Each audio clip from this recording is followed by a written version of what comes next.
Hi, Brandon. Yellow Timothy. Over to me, right? Yeah, yes, yes. Okay, so let me see if I can share my screen.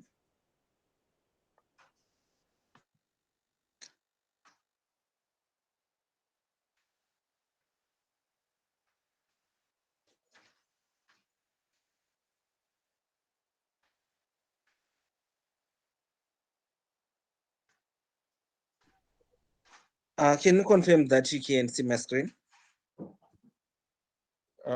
Yes, we can see your screen. Okay. So hi guys. I am Brandon.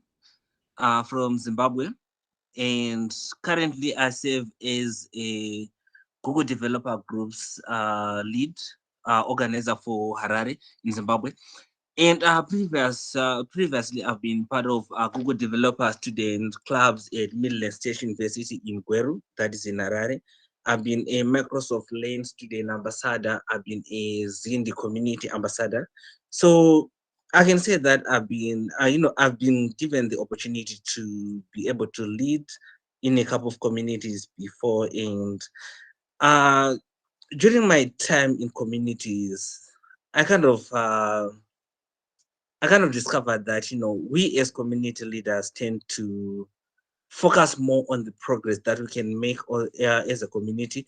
That is the things that other community leaders can see, things that our sponsors can notice, and we tend to kind of forget that the most important part of any community are the members. So I'll just be sharing a couple of tips, what I think, and I have to put a disclaimer before I go into this session. What I'm going to be saying is not going to be written in stone. It is open for debate, and I think after I'm done, the room will be open for any contributions. So yeah, here we go. So the first thing that I wanted to highlight is, you have to know who you are leading, and if you know who you are leading, then you will definitely know how to lead.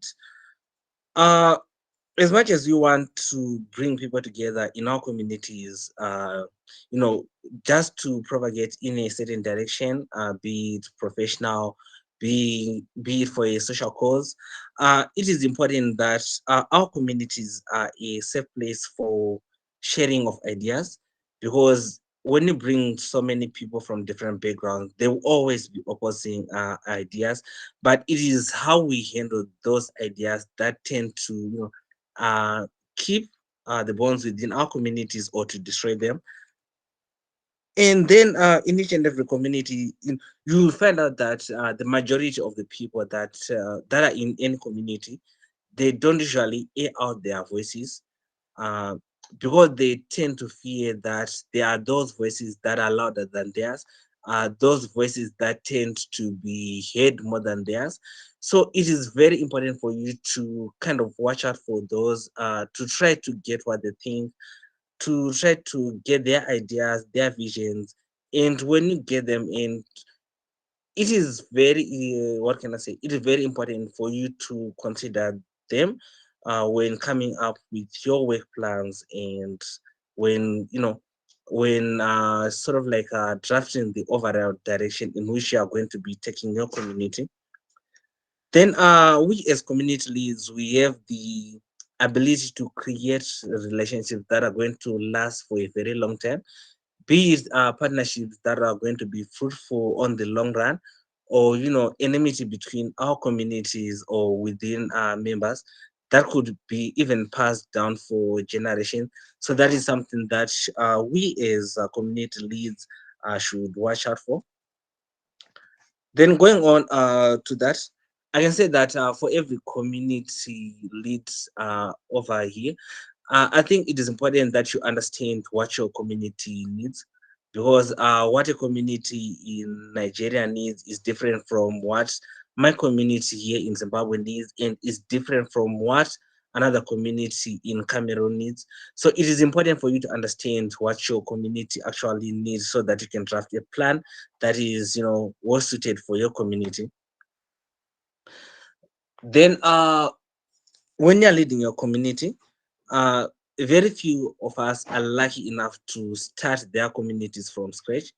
Most of us have to inherit communities that were created maybe long before we were interested in community. So it is important to find how the community has been running before you were in charge, and try to figure out how you can integrate yourself within these structures instead of trying to have those structures integrate with you. Because when you try to force people to change their way, without considering how they were running things before, that is when you start getting so many people opposing you, and you start feeling as if people are rebelling against you, when in essence it is supposed to be you that integrates within the community and help to push it maybe in a direction that you want, or maybe in a direction that is sort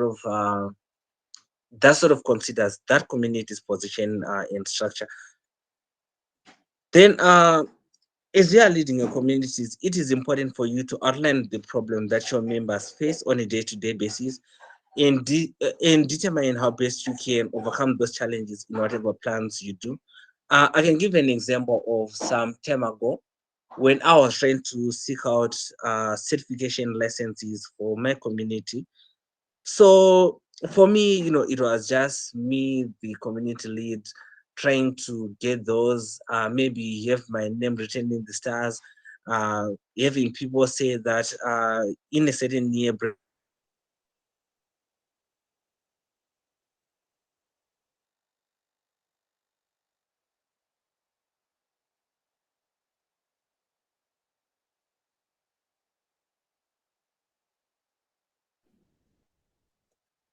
Brandon, am I the only one hearing him?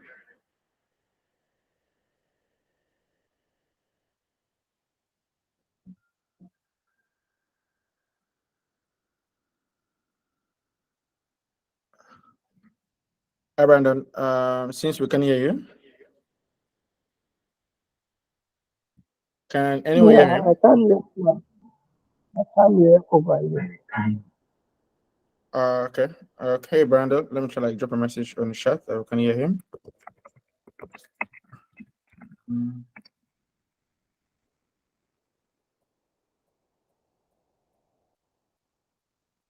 Uh, okay. Okay. Simpson just left. He will be running again. Okay, let's just give it a few minutes for him to join back on.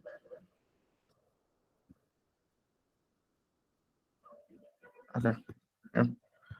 Amazing conversation, by the way. I'm kind of like, listening and learning more how we could be able to focus more on people, understanding how the community is before us, maybe for those who like jump into building communities that are not like what they started, but like they just like, made it at halfway. So yeah, not really my talk, so I can't really like dive more. Well, I just give it a few minutes for him to join back in.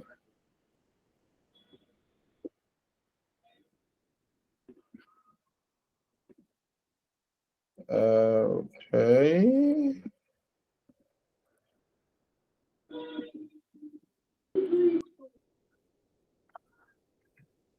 Um.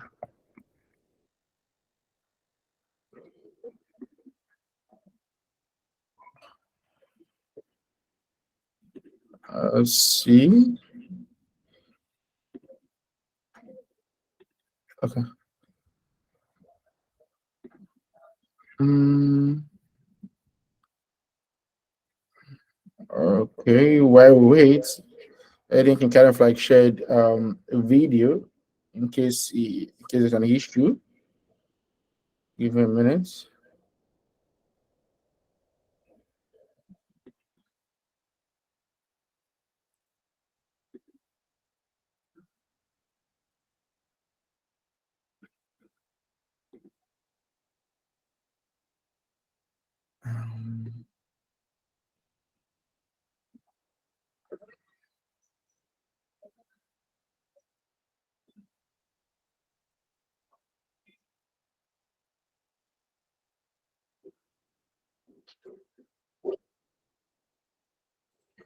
Um,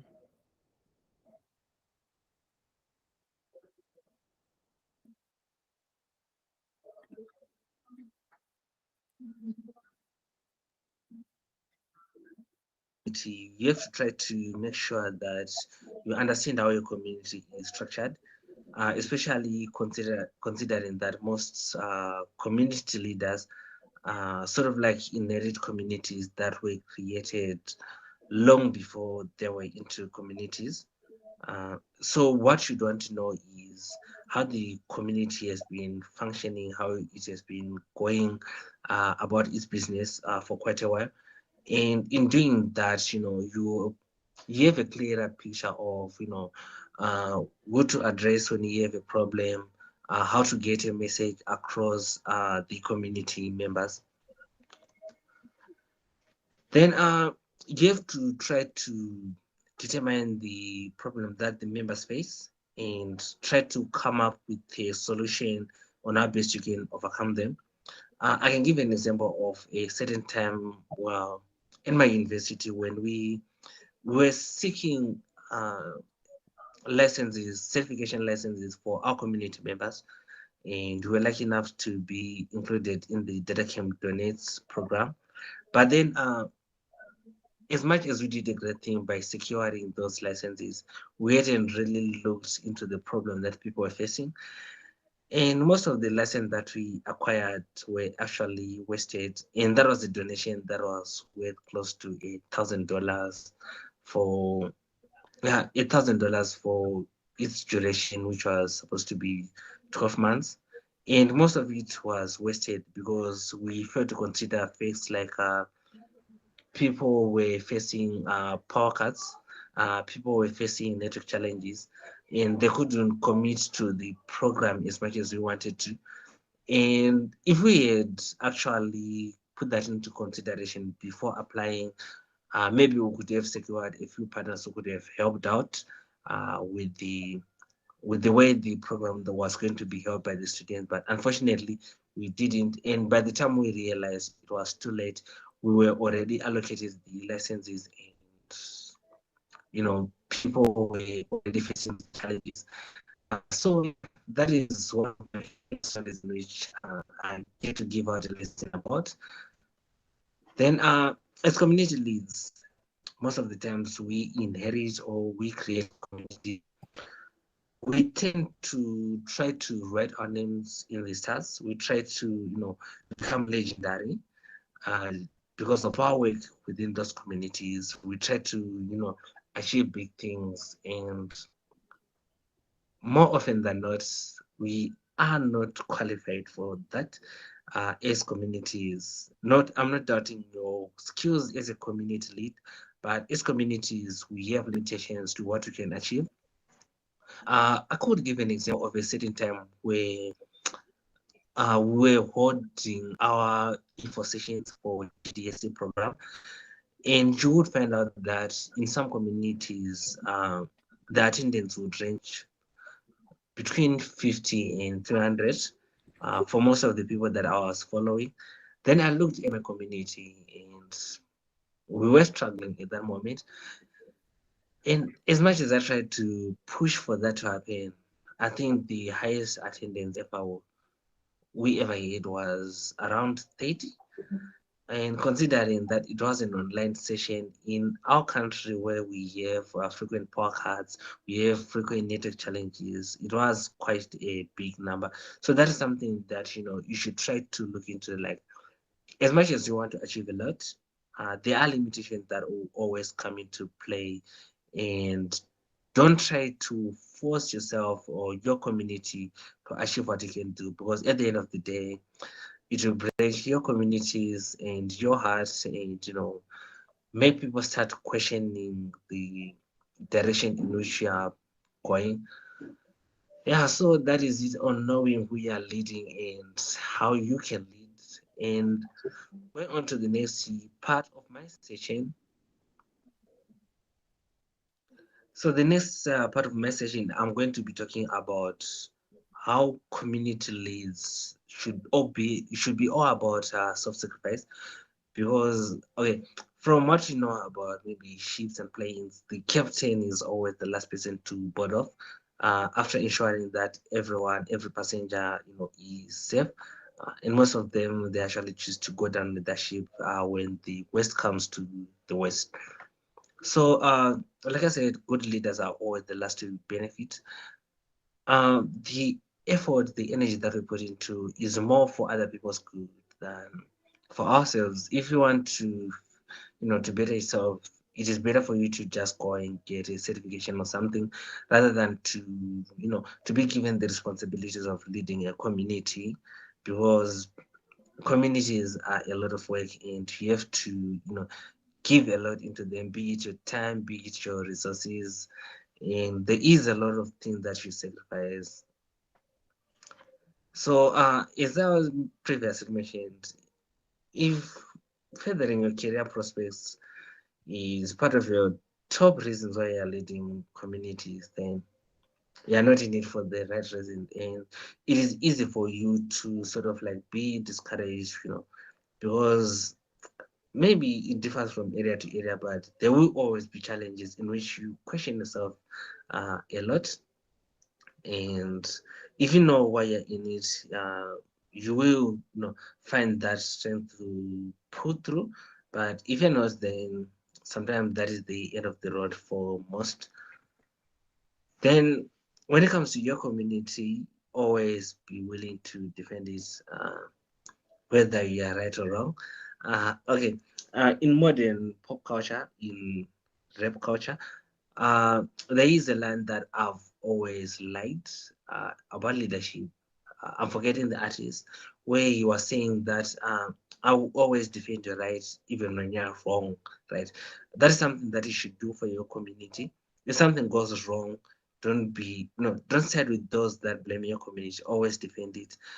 Then in private, you can just point out the issues that led to that, because it would be a bad thing for you being the community lead and getting on the side of those that are against your community. It won't give a good picture, not only to, to other people, but to your community members as well. And the result that you can actually accomplish in such a setting are limited compared to what you can do if the community is not that they have a leader who's willing to stand up for them, no matter what. Then I'm going to add on to this and say that community leading is a duty and a responsibility to your community. And like I previously mentioned, you will always have to give extra for your community, be it the extra hours or the extra resources. And there will be a lot of self sacrifice along the way, a hell lot of self sacrifice. Um, I just hope that along the way you just won't sacrifice your sanity, but at times you will be tempted or you will be pushed to actually sacrifice that. And then another thing that you should know is the results don't always match the effort that you put in. Other people have it easy. Minimal effort, then great results. But for most of us, it is a lot of work and limited results. I can testify for that. There is a community that I've given all my heart and soul. And if we were to look at the results from a statistical point of view, you would say that I might be a failure in that community, but the relationship that I managed to cultivate with my members and among my members are something that will always be sort of like big, because I can say that the leads that have came after me have had it easy in the communities that I've led, due to the effort that I put in. And my my time is usually considered as the worst because there wasn't much that we accomplished during that time. But due to the work that I put in, due to the contribution that I made, it was easy for those who followed. So yeah, the results do not always match the effort, but at least we are creating footsteps for those that follow, and they can know the direction in which we are propagating and even go a mile further than we've gone. Then another thing that you should know is leaders, whether we're winning or losing, we will never quit. We should never quit. You should just keep on pushing. And by keeping on pushing, I don't really mean doing the same thing. Uh, if you go back to the drawing board, you restructure your strategies and try to make sure that you hit the target that you set for yourselves and your community. Then I think this is going to be my second from last slide, where I ask her whether what we have is community leads is power or it is something else, maybe a responsibility. Because we cannot say that we have power, because within our communities we will always be questioned, and a lot of times people will try to question our vision, our direction. There will always be a lot of people who think they can do it better than us, and I'm pretty sure that in your community that 1% that is always against you, trying to prove that he is better or she is better. And then we will always be disappointed because you're counting on a lot of people. Some of them you've never worked with before, some of them you've never met before, some of them, what can I say? They're always sure as if they are up for the task, and then when the time comes for their duties to be carried out, they are inertial. So you will always be disappointed. And for someone with power, then I wouldn't say that it is power if you're going to be disappointed the way that we actually do. Then there will always be time when we are led down by our communities, by our capabilities, by our progress, which is something that we should always face, something that we face on a daily basis. And we will always be tested, be it our resolve, be it our strength, be it our sanity, we will always be tested. So, if you are a community lead that is starting up, there is a lot that is waiting out for you. But considering the fact that you chose to be part of this session, you chose to be part of the community leads, what can I say, group. Uh, let's just say, yeah, class, something like that. uh, I believe that you choosing to be part of it shows that you are going to be well equipped to face whatever it is that you are going to be facing. Then at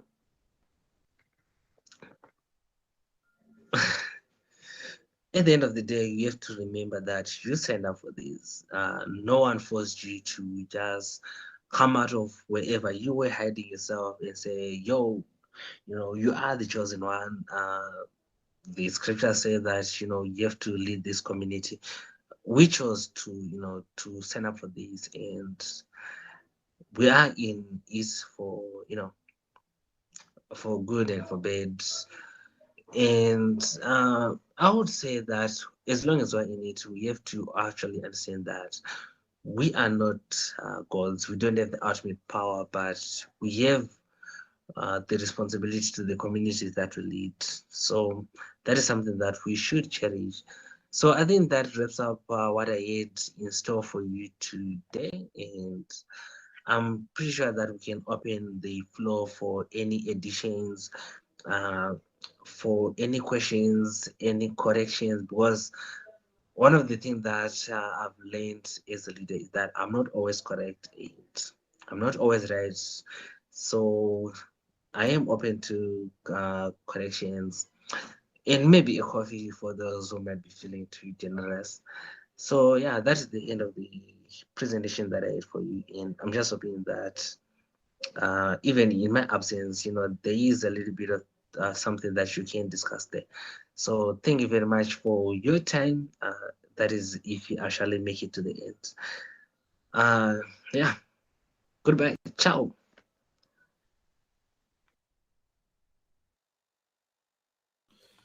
Okay, hi everyone. So yeah, funny enough, he did join the session at the beginning of the conversation. I think he had like a network issue, but fun part, he did recorded the session again. If I want to do is what if Nigeria happened to him. But funny enough, since I have to move it forward, if Africa happened to him. So basically, I think he had some network glitch. So at least he did recorded the session for us. So we could be able to listen to the conversation and maybe talk around it. But it's already like 7:30 p.m. What? That's West African time in Nigeria. That's the conversation is supposed to last for just 30 minutes. And we're already at that time at the end of the session. So not sure we could be able to you know just have conversation around it, take questions and stuff like that. But I think what we can do is in a community group. So I think if you have any question, have any thoughts about what is shared, please do it. Just drop those messages on the group, and I think that could again spur conversations in the group, and also get him to answer any concerns or any opinion you have regarding the particular talk. Well, yeah, I think that's it for today. So again, this the summit week. So funny enough, we have not yet released the agenda for the summit itself. So again, I think um, we have like the prevents agenda series already. I think tomorrow we're having like three sessions tomorrow. If we're having like a session by 7 p.m. We're having a session by 8. I think we're having a last session by 8:30. So yeah, please do well to join the session. Oh, hi Brandon. Amazing. Hi. My apologies, everyone. I lost my network and I'm so sorry about that. Oh, we just finished like listening to the recorded session just now, like few minutes ago. Oh, that's good. At least I'm on time for the discussion. So yeah, we're kind of like like we put in 30 minutes for the session. So again, since it's here, yeah, if you have any question or have any opinion, you can just do it to like bring it up here. I think we could spend like the remaining 2 minutes or 3 minutes for any conversation. So yeah, if you have, please just do it like raise your hand at the call, or maybe drop it on the chat, or maybe again, or mute your mic. Yeah, that's great. So okay, seeing we have on. Yeah, please do it like unmute your mic. Was I can see, let me not spoil the name. So please just yeah, open your mic. All right, good evening, everybody. Yeah, so my question, Brandon, is you mentioned, coming into an existing community and trying to change things. And the predicament I find myself in is I did not start out as a community manager, right? I entered the startup as a marketing guy, but they are starting out afresh with a community. They did not have a community before, right? I've only been trying to, manage one through emails. So now they want to have a community on a proper platform. Telegram is, their choice currently. So what advice do you have for starting afresh, right? Not coming to, you know, continue from where somebody has stopped.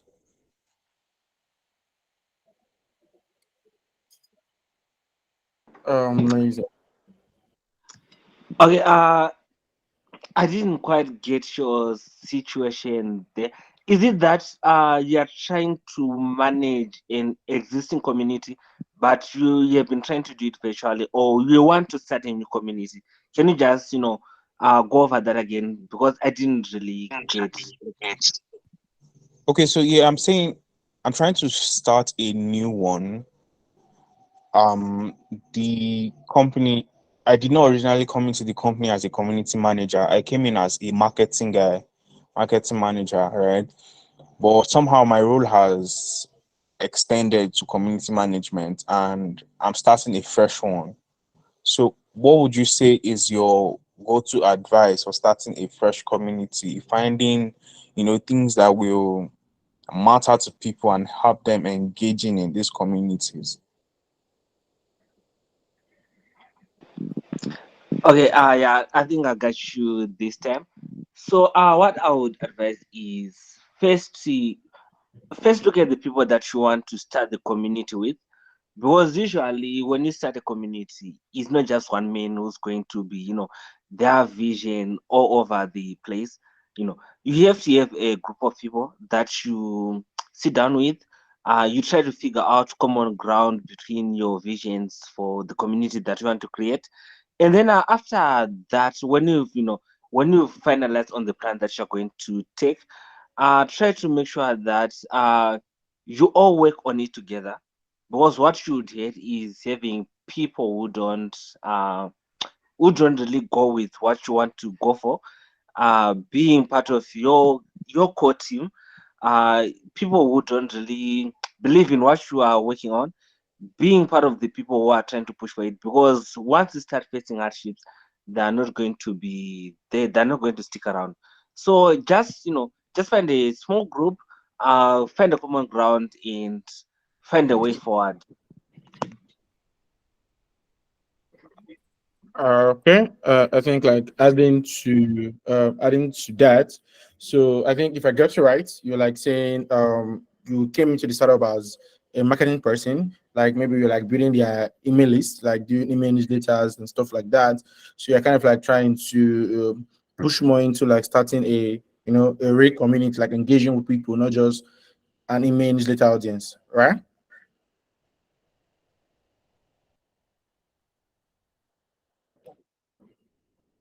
Okay, awesome. So like Brandon said, yeah, get like a group of people again do kind of like volunteers because um I think it's a role in the company. It's not like a team already, not like it's a team in place. I think it's just like you clean it off. You're able to like get a few people who are already part of these existing audience that you have already that could able to support into doing what you want to do. But on the second round again, you have to understand what type of community you are building, right? Are you building like a product focused community? Are you building a community that is the backbone of the product? So is it a community for people who are using the product, or is it a general community for other individuals, other tech professionals who again we one way or the other utilize that particular product or the general community? So when you understand the type of community you want to build, that kind of like drive what next you do and how you can able to engage this community, the kind of content these people need. And again, you got a platform that will work for them. Again, you say I go with Telegram, but again, it might not be that platform I'm able to engage that particular set of audience. So you can like define your goal and your value proposition of your community and what it's focused on, and you can like try to like move it from there on. So yeah, I think that's what I can to add to what Brandon said. I think someone end was up.